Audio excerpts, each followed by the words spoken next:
အားလုံးမင်္ဂလာပါဒါကတော့ပရိနှစ်ကိုပြမှာဖြစ်ပါတယ်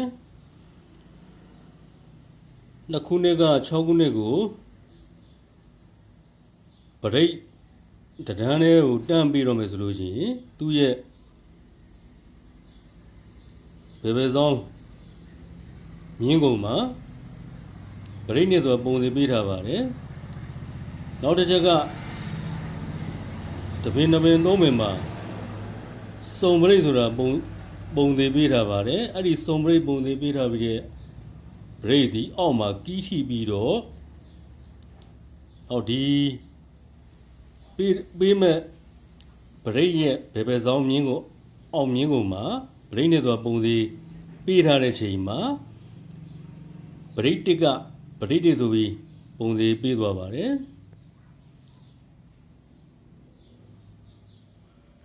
အော်ကျွန်တော်တို့82ခုနှစ်က86မှာလည်းအနိုင်ပါပဲဒီဘရိတ်ခွန်ဒီ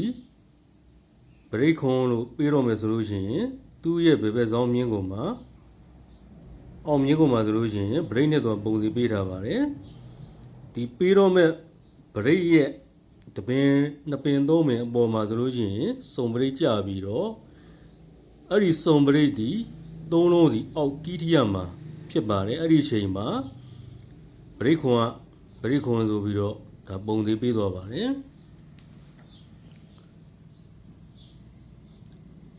နောက်92ခုနှစ်က96ခုနှစ်မှာပြီးတော့မယ်ဆိုလို့ရှိရင်လည်းအဲ့တိုင်းပါပဲဒီပေးမဲ့ပရိရဲ့ဘယ်ဘက်မြင်းကိုအောက်မှာကျွန်တော်တို့ပရိနဲ့ဆိုတာပုံသေးပေးထားပါတယ်ဒီပြီးတော့မဲ့ပရိရဲ့ပေါ်မှာတပင်သုံးပင်မှာစုံပရိကပုံစံပေးပြီးတော့အဲ့ဒီစုံပရိဒါသုံးလုံးဒီအောက်မှာကီးဆိုတဲ့ပုံစံပေးရမှာဖြစ်ပါတယ်အဲ့ဒီချိန်မှာပရိတစ်ကပရိတွေဆိုပြီးပုံစံပေးတော့ပါတယ်နောက်2002ခုနှစ်က2006ခုနှစ်မှာပရိဟာတန်းနဲ့ပြီးတော့မယ်ဆိုလို့ရှိရင်လေသူ့ရဲ့ဘယ်ဘက်ဆောင်မြင်းကုန်မှာအောင်မြင်းကုန်မှာဆိုလို့ရှိရင်ဘရိတ်နဲ့ကပုံသေးပေးထားပါတယ်ဒီပေးမဲ့ပရိတ်ရဲ့တပင်သုံးပင်မှာစုံပရိတ်ကြပြီးတော့အဲ့ဒီစုံပရိတ်သုံးလုံးဒီအောက်မှာကီးဆိုတာပုံသေးပေးရမှာဖြစ်ပါတယ်အဲ့ဒီချိန်မှာဒီပရိတ်လေးဟာပရိတ်လေးဆိုပြီးပုံသေးပေးရမှာဖြစ်ပါတယ်နောက်ကျွန်တော်တို့2012ခုနှစ်က2016ခုနှစ်မှာပရိတ်ရလို့ပဲတရံနဲ့ပရိတ်လေးပြီးတော့မယ်ဆိုလို့ရှိရင်သူ့ရဲ့ဘယ်ဘက်ဆောင်မြင်းကိုအောက်မှာပရိတ်နှစ်ကပုံသေးပေးထားပါတယ်ပြီးတော့မှပရိတ်ရဲ့တပင်သုံးပင်မှာစုံပရိတ်ကပုံသေးပါအဲ့ဒီစုံပရိတ်သုံးလုံးဒီအောက်မှာကီးပေးရမှာဖြစ်ပါတယ်အဲ့ဒီချိန်မှာပရိတ်လေးဒီဒါပရိတ်လေးဆိုပြီးဒါပုံသေးပေးထားပါတယ်ကျွန်တော်တို့2002ခုနှစ်ကဒီဘရိတ်နှစ်ကဒီဘက်ဘရိတ်နှစ်လို့ပြီးတော့မယ်ဆိုလို့ရှိရင်သူ့ရဲ့ဘယ်ဘက်ဆောင်အောင်မြင်းကုန်မှာဘရိတ်နှစ်ဆိုတာပုံသေးပေးရမှာဖြစ်ပါတယ်အခုပြီးတော့မဲ့ဘရိတ်ရဲ့တပင်နှစ်ပင်သုံးပင်မှာဒါစုံပရိတ်ဆိုတာပုံသေးပေးရမှာဖြစ်ပါတယ်အဲ့ဒီအောက်မှာအဲ့ဒီစုံပရိတ်ဒီသုံးလုံးဒီဒါကီးပေးရမှာဖြစ်ပါတယ်အဲ့ဒီအချိန်မှာယခုပွဲမှာကြားမပရိဟာ2022ခုနှစ်တရန်နဲ့က1 2 3 4 5ဒီပရိနှစ်ဒီပရိနှစ်ပေးဖို့ရာအားကောင်းပါတယ်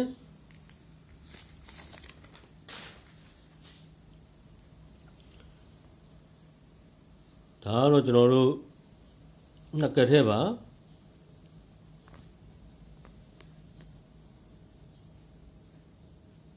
တုံညာထိခွန်ကားနှစ်ထိဒါ9ဘိတ်3ထိ390သူကနေဒီမှာကျွန်တော်တို့ကြည့်လိုက်တရန်းထဲမှာ4ခွန်1အဲ့ဒါပထမပရင်ဖြစ်ပါတယ်ဒ ဒုတိယ frame မှာလည်းဒီတိုင်းပါပဲ3ညထိပ်ခွန်ခါ2ထိပ်5ဘိတ်3ထိပ်3ညခွန်ဒီမှာကျွန်တော်တို့4တိခွန်ဆိုပြီးတော့ဒုတိယ frame အနေနဲ့တည်ထားပါတယ်ဒါပထမ frame မှာဒါကတော့ဒုတိယ frame အနေနဲ့တည်ထားပါတယ်အဲ့မှာကျွန်တော်တို့ပထမ frame ဖြစ်တဲ့ဒီကနေပြီးတော့1 2 3 4 5 5ဘက်မှာကြည့်လိုက်ရင်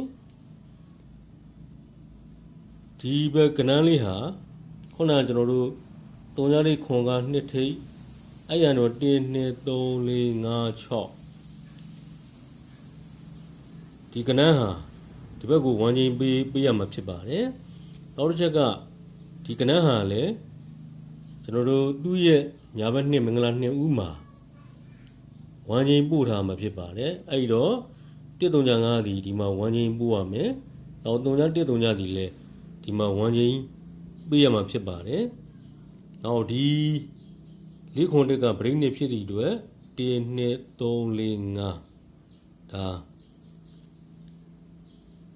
ဒီက1ချင်းပေးမယ်နောက်ဒီကလည်း1ချင်းပေးမယ်နောက် break နှစ်က break နှစ်ဆိုပြီးတော့ပုံစံရရမှာဖြစ်ပါတယ်အဲ့ဒါပထမကပ်ပါဒုတိယကပ်အနေနဲ့ကတော့ဒီတိုင်းပါပဲ3ညလေးခွန်က2ထိပ်5ဘိတ်3ထိပ်3ညခွန်အောက်မှာ4တိခွန်ဒါဒုတိယ frame အနေနဲ့တည်ပါတယ်သူ့ရဲ့ညာဘက်1 2 3 4 5ဒီမှာကြည့်လိုက်ရင်ဒါဒီ break နှစ်က break နှစ်ရရမှာဖြစ်ပါတယ်နောက်တစ်ချက်ကကျွန်တော်တို့3ညထိပ်ခွန်က2ထိပ်1 2 3 4 5 6ဒီ2နှစ်ခွန်ဒီမှာ1ချင်းပေးရမှာဖြစ်ပါတယ်အဲ့ဒါဒီလေဒါ2နှစ်ခွန်ဟာကျွန်တော်တို့အခုမင်္ဂလာ2ဦးကနန်းမှာ2နှစ်ခွန်ဟာ1ချင်းပေးထားမှာဖြစ်ပါတယ်အဲ့တော့ကျွန်တော်တို့2နှစ်ခွန်ဟာဒီမှာ1ချင်းရိုက်မယ်နောက်9ခွန်နှစ်ကလည်းဒီမှာ1ချင်းရိုက်ပြီးတော့ဒါ break နှစ်က break နှစ်ဆိုပြီးတော့ပေးရမှာဖြစ်ပါတယ်အဲ့ဒါဒုတိယကဖြစ်ပါတယ်ဒါကျွန်တော်ပြန်ကြည့်ရအောင်ဒီလိုကျွန်တော်ပြန်ရိုက်လိုက်ပါတယ်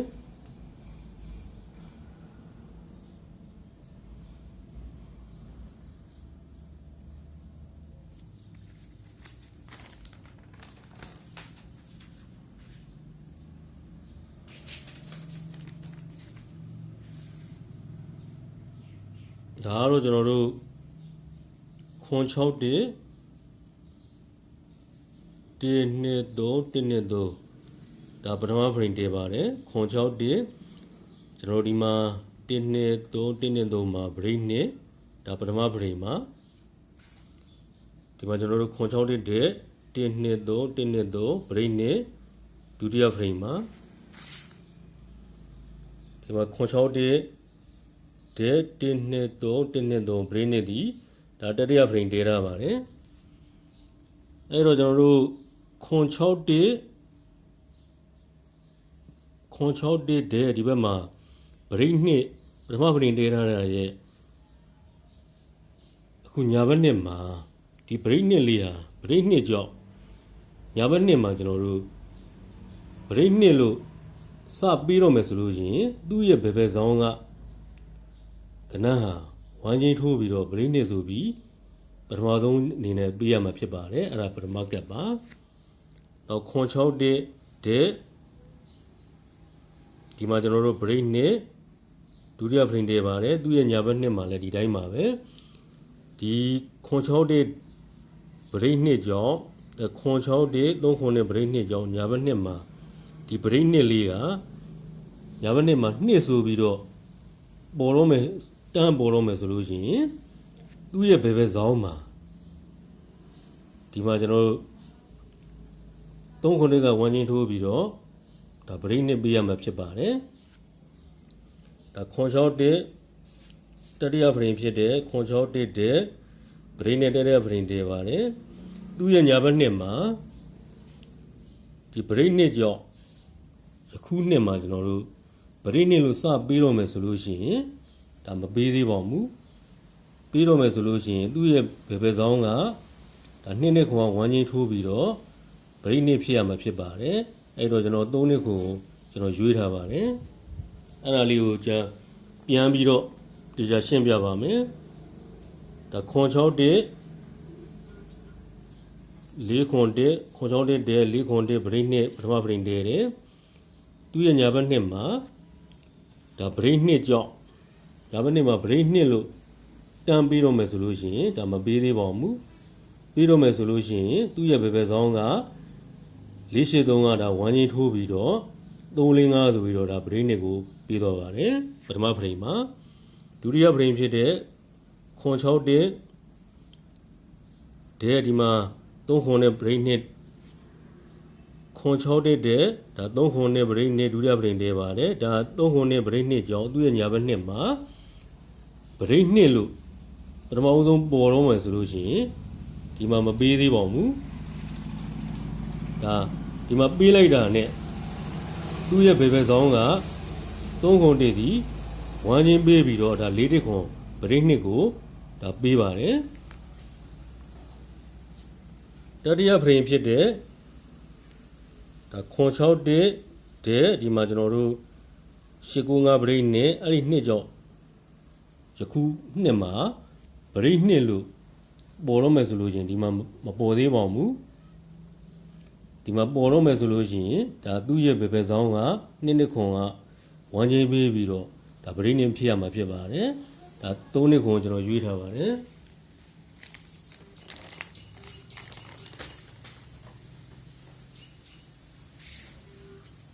ဒီမှာတော့ကျွန်တော်တို့5ခုနှစ်ကနေပြီးတော့6ခုနှစ်မှာဒါ10ချိန်တွင်းမှာဒီ10ချိန်တွင်းမှာဆိုလို့ရှိရင်ဒီဇောင်းကနန်းဟာအနည်းဆုံးတစ်ချိန်တော့ဝမ်းချင်းပြီးရမှာဖြစ်ပါတယ်ဒီမှာဇောင်းဝမ်းချင်းပြီးတော့ပါတယ်ဒီမှာကျွန်တော်တို့85မှာလည်းဒီတိုင်းပါပဲဒီမှာကျွန်တော်တို့ခွန်3ခွန်ဟာ3ခွန်9ဆိုပြီးတော့ဒါ10ချိန်အတွင်းမှာဝမ်းချင်းပြီးသွားပါတယ်ဒီမှာ95 96မှာလည်းဒီတိုင်းပါပဲဒါ98တက်ဒီဒီမှာဝမ်းချင်းဇောင်းပြီးသွားပါတယ်2005 2006မှာလည်းဒီတိုင်းပါပဲဒါခွန်9တက်ဒီဒီမှာခွန်9တက်ဒီဒီမှာ1ခွန်ခွန်ဆိုပြီးတော့ဝမ်းချင်းပြီးသွားပါတယ်2015 2016မှာလည်းဒါ86လေးရဒီဘက်ကိုဇောင်းဝမ်းချင်းပြီးသွားပါတယ်ဒီမှာကျွန်တော်တို့2025မှာဇောင်းဝမ်းချင်းလေးတွေဟာမပေးသေးပါဘူးအဲ့တော့ကျွန်တော်တို့ဒါနှစ်ခွန်ဝမ်းချင်းဟာပြီးမယ်ဆိုလို့ရှင်လဲပေးလို့ရပါတယ်ဒါပေးဖို့ရလဲအားကောင်းပါတယ်ဒါဝမ်းချင်းလေးကိုကျွန်တော်ပြလိုက်ပါတယ်